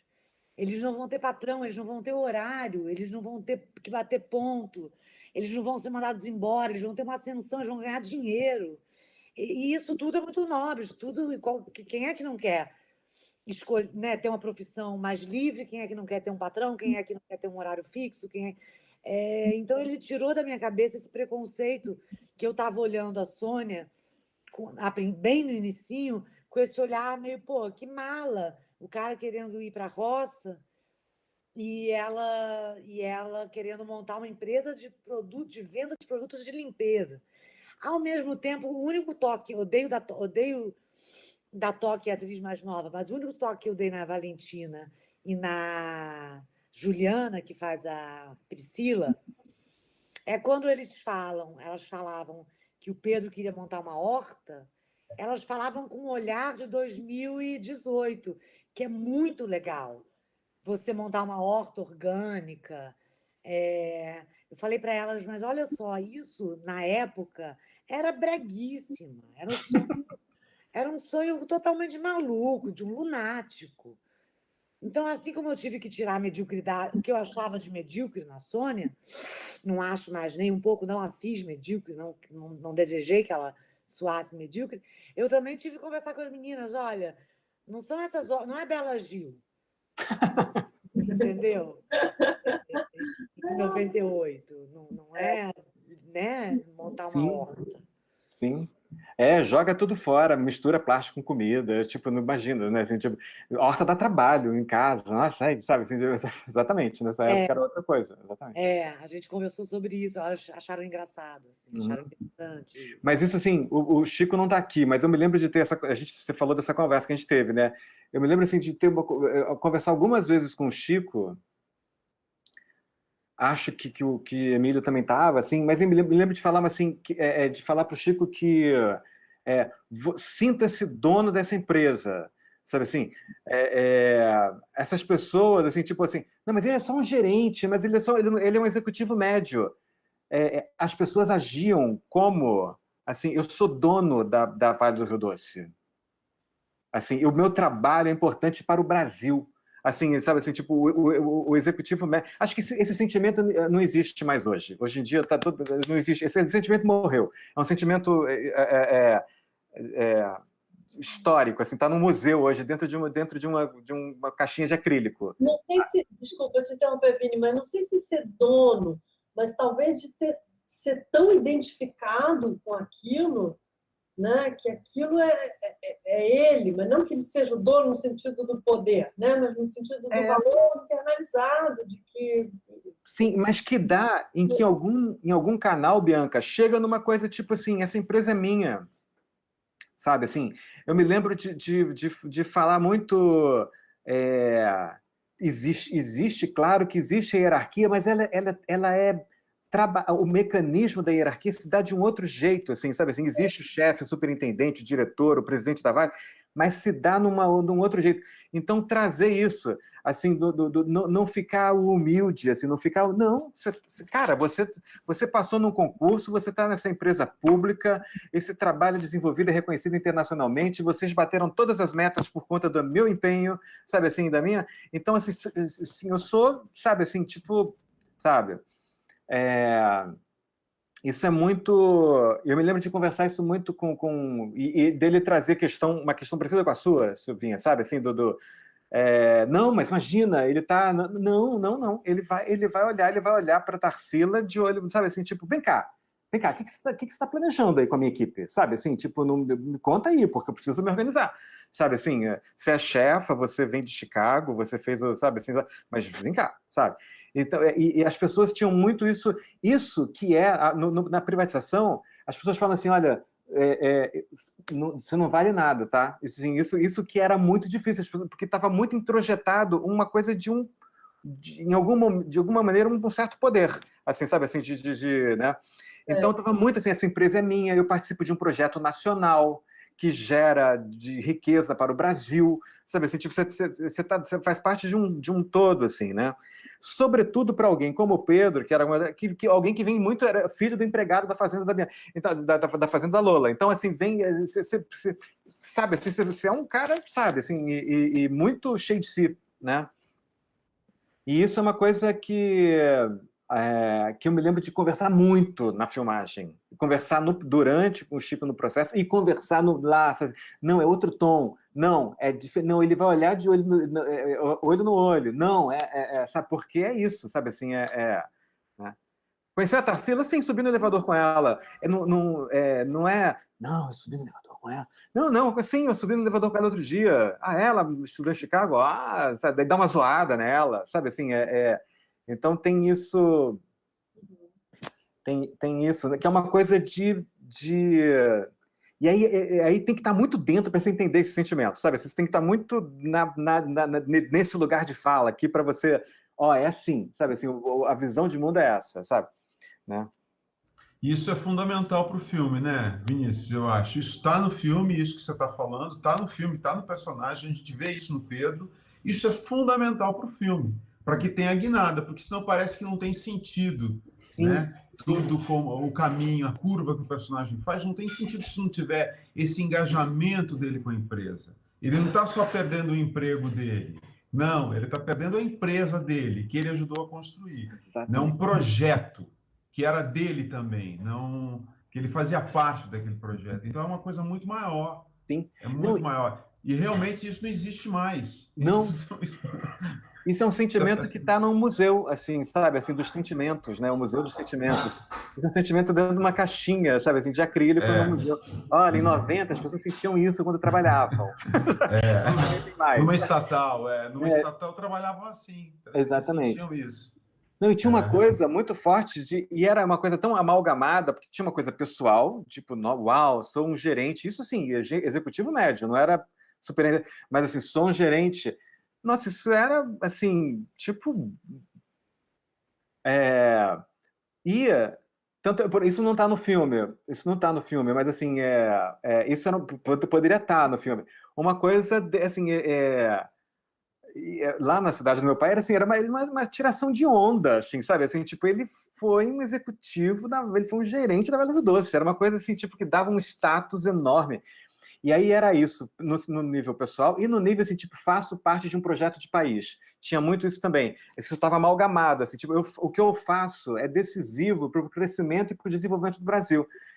Aí, quando a privatização chega, fala assim, cara, não tem a menor importância o que você faz, e a outra pessoa pode fazer. A privatização diz isso. Hoje, a gente está muito mais descolado, né? Se você acontecer isso hoje, é péssimo, é horroroso, mas eu percebo que a gente está mais... Opa, deixa eu pular para lá então. Sabe assim, tipo, assim, na época, não. Assim, para onde eu pulo? Não tenho para onde pular. Vou pular da janela, sabe? Sabe assim, tipo, é meio... Não, eu tô aqui, a cigana me enganou. Como assim? Eu vou ficar... A cigana me enganou. Eu vou ficar aqui. Que isso? Sabe? Eu me lembro que o Chico também dizia muito... que ele fala, não, mas é claro que ele está entendendo o movimento assim, tipo, ele está vendo acontecer, mas o projeto dele foi premiado, ele está seguro, não, está acontecendo, mas não vai chegar em mim. Ah, impossível, ele sabe que vai chegar nele. Não, ele sabe que está chegando na empresa, mas ele vai ficar, porque o projeto dele é muito bom, porque ele acabou de ser premiado, sabe assim, tipo, porque... E aí chega, sabe assim, e eu me lembro de conversar muito isso, sabe assim, tipo, mas é óbvio que ele percebeu que chegou nele. Não, ele não sabe. Então ele é ingênuo. Também não. É uma medida difícil, sabe assim, é uma medida, assim, porque ele está tão introjetado dentro de um projeto de país, de empresa, assim, tipo, não vai chegar, sabe, não vai, sabe. É uma medida, né? E é uma coisa que é legal não ver de fora, né? É legal você ver você trazer para dentro, né? Assim, você não vê, porque se vê de fora a gente distancia, né? A gente sabe? A gente entende que vai privatizar, que vai perder, a gente entende, assim, sabe? É claro que vai vender tudo, óbvio, não vendeu tudo, né? Hoje a gente conta assim a história, né? Então, perdeu tudo. Na época, para quem estava dentro, não podia, sabe? Assim, não, mas o meu setor não vão mexer, é um setor que dá lucro, que é premiado, não vão mexer aqui. E mexiam, sabe? Você falando isso, eu acho que é a grande chamada que me traz do filme, e bate muito com o que você falou, é a questão da verdade que precisa se dar para os personagens daquele período, porque para a gente hoje parece muito óbvio o que aconteceu. Parece muito óbvio a questão da... nossa, ela está empolgada porque vai vender desinfetante na Barra da Tijuca, no Recreio dos Bandeirantes, o que está acontecendo? Como é que não viram isso? Só que não viram, ninguém viu isso naquele período. Ninguém viu que assim, o projeto de privatização ia pegar todo mundo e ia ser isso mesmo. Que iam chegar executivos de fora, o inglês ia virar o idioma, né? Todo mundo ia deixar de ser gerente e ia começar a ganhar cargo em inglês. E é muito difícil fazer esse distanciamento histórico, porque para a gente hoje é muito palpável. Então, essa verdade que foi passar, e os personagens passam isso, ao mesmo tempo para a gente, para o espectador, passa aquela coisa do... Gente, como é que vocês não estão enxergando? Mas não estão, ninguém enxergou. E essa verdade é vital, foi o que o Emílio falou. Se não tivesse isso, o filme virava uma sátira. Sim. Mas sabe... Não era um drama de classe média, era uma sátira. Mais uma. Uhum. Mas sabe, tem uma coisa, nossa, eu vou fazer uma conexão agora bem, mas uma coisa que eu estudei para fazer o Homem-Onça é filme de guerra. Assim, sabe assim, você estudar como é tocar a vida, você vê, por exemplo, o Último Metrô, do Truffaut, sabe assim, a França está ocupada, Paris está ocupada e tem aquele grupo de teatro no porão ali, sabe assim, o diretor escondido. Tem uma naturalidade ali, tem uma... o que você sabe, o que você não sabe, sabe assim, meio que, porque se você vê de fora, você fala, cara, assim, você não pode ver de fora, você tem que ver de dentro, você tem que entrar, sabe assim, você tem que, se você vê de fora, você fala, não, cara, não dá certo, não vai poder ter, para esse grupo de teatro aí que não vai rolar, cara, o diretor é judeu, vamos pegar o cara daqui a pouco, assim, não, se você vê de dentro, não, vamos ensaiar a peça, não, é só esconder que vai dar certo, não, assim, tipo, alguém traz o jantar dele aqui, assim, você tem que ver de dentro, né? Assim, né? Você tem, filme de campo de concentração, sabe assim? E eu pensava muito essa empresa como campo de concentração. E eles falavam muito, né? O meu pai e essa minha tia, assim, ele falava, ele gostava muito da lista de Schindler. Então, assim, ele falava, a gente está vivendo uma lista de Schindler às avessas, assim, porque, assim, são as listas que correm na empresa com os nomes das pessoas. Então, assim, a lista de Schindler salva, né? Essa lista não, essa lista que te condena, ela te mata, ela te, sabe? Então, assim, vai sair a lista, não vai hoje? Ufa, meu nome não está na lista. Caramba, a lista não está, sabe? Então, então tem essa coisa de pensar o filme de guerra, sabe? Assim, quando estava, né, assim, aqueles filmes... a França ocupada, e uma certa... As pessoas namoravam na França ocupada, assim, mas, tipo, caraca, mas assim, estão pegando o judeu, estão levando o campo, mas trazer para um dia a dia ali que não... Sabe, assim, que senão fica todo mundo perplexo, não tem filme, né? Tipo, fica todo mundo... Aí não dá para contar isso, né? E as pessoas estão dentro ali, inseridas num contexto ali que O distanciamento a gente ganha com a história, né? Você ganha quando você se afasta, né? Assim, mas ali na hora, ali... Me lembro muito de pensar em filme de guerra. Teve um momento muito que eu fiquei no roteiro de ficar pensando em filme de guerra, sabe assim, filme de guerra. Como é você... A empresa passando pela reestruturação é igual a Paris ocupada pelo nazismo. E ver os filmes que tinham ali da Paris ocupada, sabe assim, ver os filmes ali de, sabe assim, Roma, Cidade Aberta, que na verdade conta o final da Roma ocupada ali, sabe assim, tipo, e o dia a dia ali, sabe assim, e o fazer o risco que você corre, sabe assim, mas você está ali engajado na coisa, você não está vendo, você não está sabendo que tá, você sabe que você não foi preso, mas você não sabe direito o que acontece com ele, sabe assim, você, né? Ah, comigo não vai acontecer, comigo não, imagina, não, eles não me pegam, sabe assim, tipo, é trazer esse sentimento. E acho que aí a Tainá pode falar melhor do que ninguém, essa questão da arte, é a questão da ambientação, que, de fato, aquela empresa, no final, quando não tem mais nada, aquele vazio, é o fim da guerra, é a Europa destroçada pós-guerra. Não tem nada. Alemanha no zero. É isso, foi resetado, né? Acabou, aquele projeto de país foi destruído, como se fosse uma guerra mesmo. Só que é uma guerra que ela não é literal, ela não é uma guerra de armas, ela é uma guerra econômica, ela é uma guerra de ideias de país. E aí acho que a ambientação é tão opressiva, aquela coisa do vazio, uma claustrofobia ao contrário, porque os ambientes são muito amplos, né?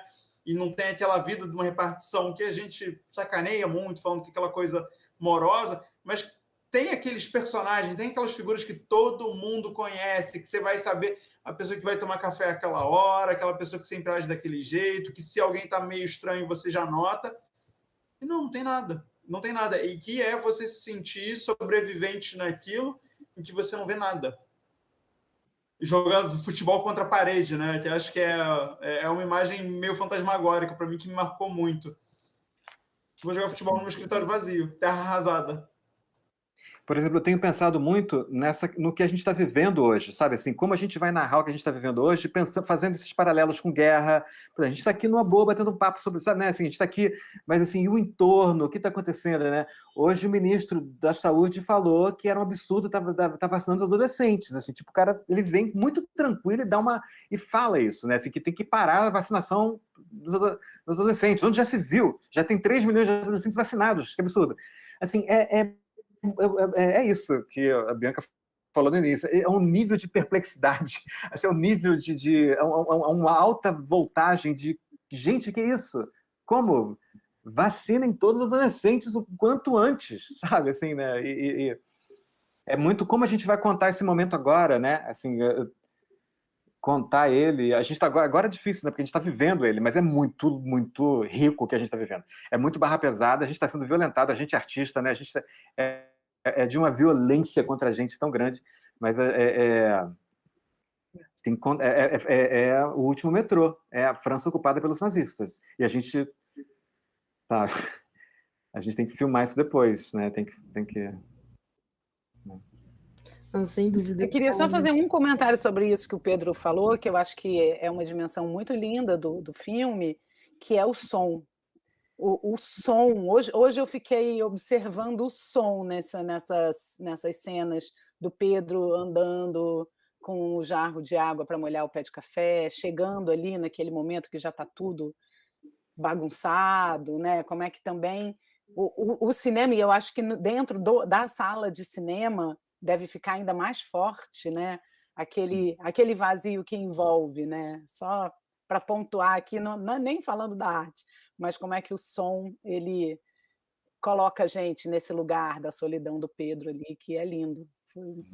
E é o som da bola batendo, tanto no escritório quanto depois, quando, né, ele está jogando a bola naquela placa de metal e é como se fosse um bombardeio acordando os dois, e é muito forte, realmente. Essa questão do desenho, do som é muito pontual para passar essa ideia, né, do ambiente histórico.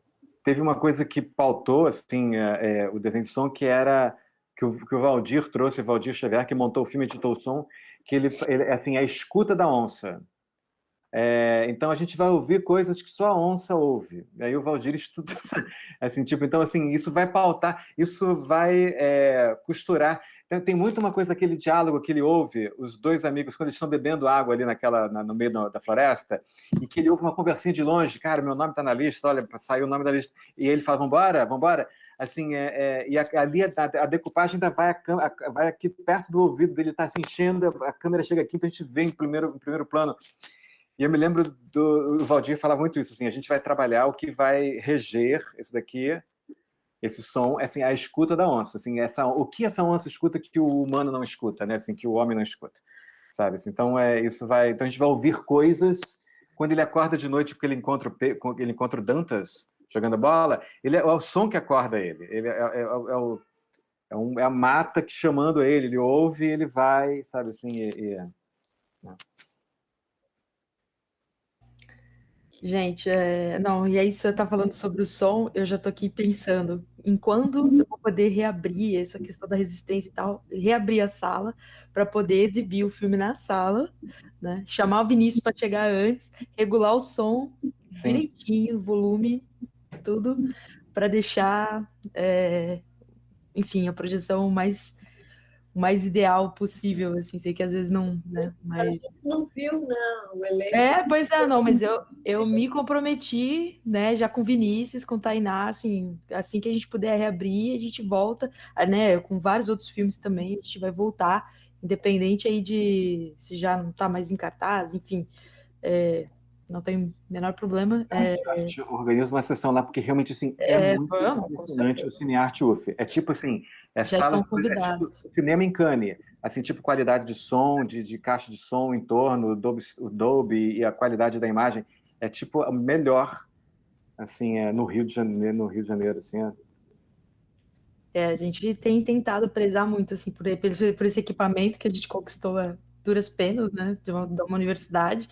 Cada vez que acontece uma coisinha nele, toda uma mobilização para, né, para manter isso e tal, mas acho que é importante, assim, e aí, falando isso, assim, a gente podia fazer uma rodada de encerramento e queria que o Vinícius falasse onde que o filme pode ser visto, que eu sei que aí já tem aí janelas outras vindo, né? E não sei se o pessoal quiser falar sobre projetos futuros, acho que é importante, né? Se colocar também um pouco nesse período que a gente está e quiser fazer divulgações aí e tal. Fiquem à vontade e já deixo aqui mais uma vez meu agradecimento e meu convite para fazer a sessão no Cinearte. Nícia estava falando ali que quer ver o filme de novo, vai ver no cinema, então. Assim que possível, logo. Estamos chegando lá.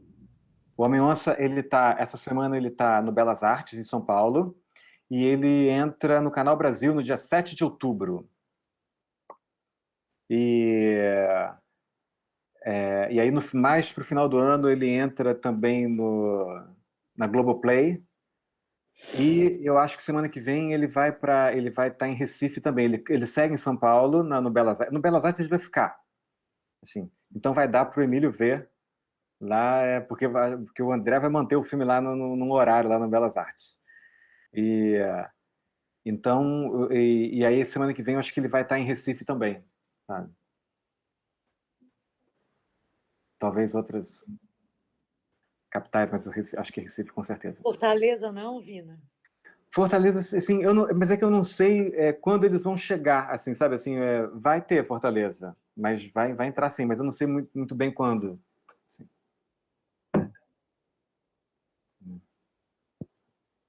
Mas é isso. E de projetos, assim, tem um projeto que eu estou trabalhando agora, um projeto pós-pandêmico, assim, é um musical. É um musical. Ah, bom? Sim. Fale mais sobre isso. É um musical. Chama-se Amadores. Hã? Amadores. Um projeto musical para cinema? Musical para cinema, exatamente. Contando, assim, rapidamente, assim, são os pais, 40, 50 anos, os filhos são adolescentes em escolas progressistas, assim, daí, então escolas que tem sarau legal, que tem, sabe, assim, e aí os pais vão ver os filhos tocando no sarau ali da escola no sábado à tarde, na verdade no filme é tipo numa quarta-feira à noite, assim, os pais saem dos seus empregos, assim, e pegam trânsito, chegam atrasados, tal, assim, e vem os filhos tocando, e aí uma mãe fala assim, nossa, eu queria tanto ter uma banda. Aí um outro pai, tipo engenheiro de Furnas, fala, ué, vamos montar uma banda nossa. Assim, e aí eles falam, mas eles se encontram na casa de um deles, assim, tipo, começa a levação, e essa banda começa a acontecer, assim, sabe, assim, tipo, a ideia vem do Commitments, The Commitments, um filme do Alan Parker, do início da virada dos anos 80 para 90, que é uma galera, um cara junto, uma galera para tocar, assim, sabe, assim, então é um pouco inspirado naquilo, assim, um pouco inspirado naquilo. Filme. Uhum. Os Amadores. Maneiro. Uhum. E olha lá, ele tem um gato também. 4 gatos. Eu tenho 3. Esse é o mais exibido. Coisa linda. Esse aí, ele tá bem exibido, né? Ele tá passando aí, eu já vi ele passar de lado. Aqueles começam todo um assunto de gato dele. Gateiros de plantão. Mas todo mundo que tem gato sabe, nesse período de pandemia, que nunca vi gostar tanto de aparecer. Viu uma câmera, aparece. Eles vêm, porque tá rolando um assunto aqui, eles vêm, né? Olha lá. É isso, gente. Não sei se Bianca, Emílio, Silvia, Tainá, Pedro querem falar mais alguma coisa?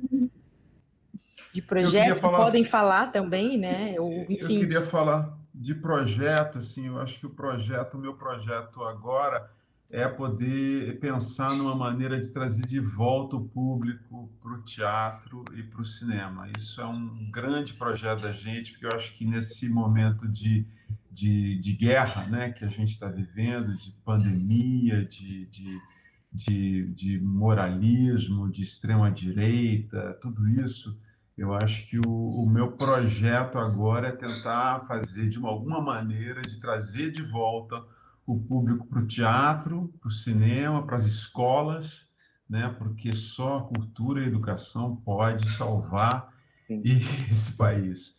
E isso eu realmente acredito, isso é um projeto assim, que eu tenho. Enfim, o resto é tudo para a gente poder ganhar dinheiro e continuar sobrevivendo e poder fazer e continuar lutando, né? Porque eu acho que essa é a coisa mais importante agora, é continuar lutando e fazer com que esse país entre no eixo. É isso. E agradecer a participação, muito bom estar aqui conversando com vocês. Muito bom falar de cinema, muito bom realmente ouvir essas histórias do Vinícius, que eu adoro. É sempre muito bom, assim, quando ele conta as histórias dele, parece que ele está contando as minhas histórias. Apesar de ser coisas tão diferentes, são histórias que eu me identifico totalmente, assim, é muito bom ouvir tudo isso de novo, Vinícius, sabe? Não é nem um pouco pesado, não, é muito bom, muito, muito estimulante. Obrigado por essa oportunidade aí para todo mundo. Um prazer. Obrigada, gente. Prazer estar aqui.